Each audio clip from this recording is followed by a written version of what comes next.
ይሄ የትራንክስ ውጤት ነው። የዞምቢ ወይንም የያው ሞታንስ ተብሎም ይጠራል። ሰዎችን ልክ እንደዚህ ያደርጋቸዋል። በህይወት ያሉ እንኳን አይመስሉ። በኪንግስቶን ሰፈር ውስጥ ገባ እንደ መጨረሻው ዘመን ፊልም ትሆናለህ።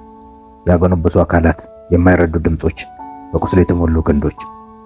ማንም ሰው አድናቸው፣ ማንም አይገባም። ይሄ በፊላደልፊያ የሚገኝ የዓለም ትልቁ ክፍት የዕፅ ገበያ ነው። የምታዩት ነገር ኢየሱስ ብቻ አይደለም፣ የዓመታት የፖሊስ ውድቀት ውጤት እንጂ። እዚህ ጎዳና ላይ ያለምንም መሸሸጊያ ዕፅ መሸጥና መውሰድ በይፋ ይካሄዳል። ከፍተኛ ድህነት፣ ቤት አልባነት፣ የሱስና የአእምሮ ጤና ችግሮች ይስተዋላሉ። ይሄ ሁሉ የሚሆነው በአሜሪካ ዋና መንግስት ህንጻዎች አቅራቢያና በአሜሪካ ምድር ላይ ነው።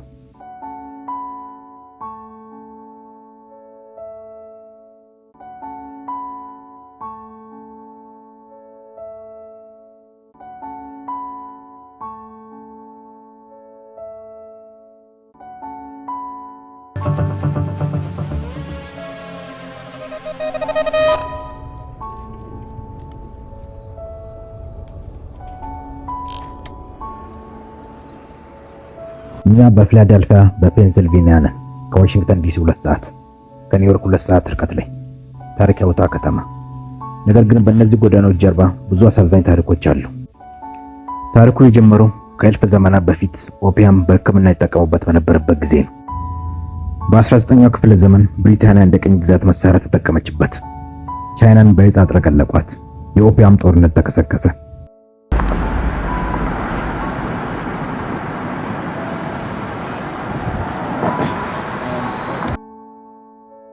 ነገር ግን 21ኛው ክፍለ ዘመን የከፋውን አመጣ። ፌንታኒል ከሄሮን 50 እጥፍ የበለጠ ኃይለኛ። በቻይና በኬሚካል ይዘጋጃል። በሜክሲኮ ካርቴሎች ወደ አሜሪካ ይገባል። ርካሽና ፈጣን። ولكن في السنوات الأخيرة ظهر خليط جديد يسمى ترانك. ከቅርብ ዓመታት ወዲህ ደግሞ ትራንክ የተባለ አዲስ ቅልቅል መጣ። ትራንክ የፌንታኒል እና የዛላዝን ቅልቅል ነው። ይህ ዛላዝን ለእንስሳት የሚሰጥ የእንስሳት ማደንዘዣ ነው። ለሰው ፈጽሞ አይሆንም። ውጤቱ መስከፊ ነው። እኛ ቤት አልባ ለሆኑ መኖሪያ ቤት እንዲያገኙ እንረዳቸዋለን። መጀመሪያ ግን ዕፅ እንዲያቆሙ እንፈልጋለን። ግን ሆስፒታሎቹ ትራንክ እንዴት ማከም እንዳለባቸው አያውቁም። ብዙ ሰዎች ወደ ማገገሚያ ማዕከል ለመሄድ ይፈራሉ። ትራንክና ፌንታኒል ምንድን ነው? ፌንታኒል እንደ ሄሮን ያለ ኦፒያይድ ነው፣ ግን የበለጠ ኃይለኛና ርካሽ። ይህ የትራንክ ውጤት ነው። አዎ፣ ትራንክ ከፌንታኒል ጋር ይደባለቃል። ሰዎች ርካሽ ስለሆነ ወደ ኪንግስቶን ይመጣሉ፣ እዚህም ይጠብቃሉ። ያንተ ምርጫ ምንድን ነው? ዶፔቶል።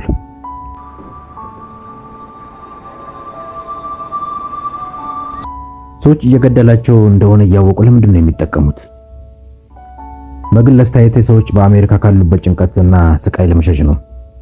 አሜሪካ እልባት ያልተሰጠው የስነ ልቦና ችግር አለባት። በ2023 ብቻ 1400 የሚሆኑ ሰዎች ሞተዋል። ልክ እንደ ጦርነት ነው። እዚህ የሚመጡት ርካሽ ስለሆነ ነው። ሌሊት ላይ እዚህ መምጣት በጣም አስፈሪ ነው። እዚህ ውከት አለ። አዎ፣ በጣም ብዙ ሰው ስላለ ነው። ለእያንዳንዱ ፖሊስ ወደ 30 የሚሆኑ ዕፅ ተጠቃሚዎች አሉ።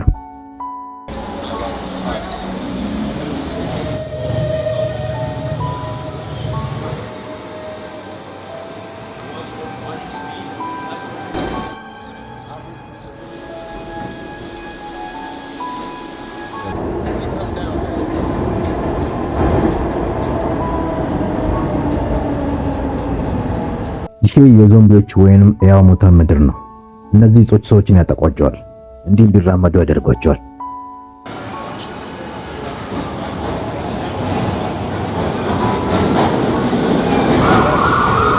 እዚህ ያሉ ሰዎች መውጣት አይችሉም። በ19 ዓመት የኮሌጅ ተማሪዎች ሲመጡ አይቻለሁ። ብዙዎቹ እዚህ ይጠበቃሉ።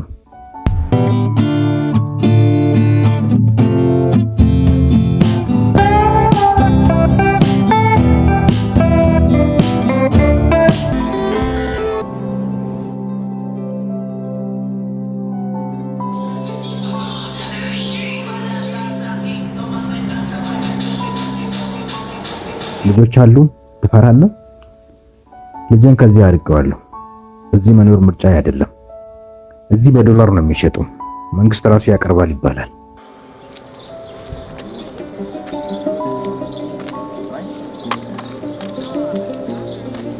ስሜ ጆን ነው። ለ18 ዓመት ዕፅ መርፌ ስወስድ ቆየሁ። ባለፉት 3 ዓመታት በእግሬ ላይ አስከፊ ቁስሎች ተፈጠሩ። 15 ጊዜ ሆስፒታል ሞክሬ ነበር። የሚረዳኝ የለም። ይሄ እንደሚገለኝ አውቃለሁ፣ እናም ተቀብየዋለሁ። ፌንታኒል አይደለም ዛለዚን ነው አዲሱ ኬሚካል የሚገለን። እነዚህ ቁስሎች ወደ ጋንግሪን ሊቀየሩ ይችላሉ። ትሹን ያበሰብሳሉ። ብዙውን ጊዜ እግርን እስከ መቆረጥ ያደርሳሉ። ቤተሰብ አለ? ምንም ቤተሰብ የለኝም። 34 ዓመቴ ነው። ሆስፒታል ስሄድ እንደ ቆሻሻ ነው የሚያዩኝ። እንደ ሰው አያዩንም።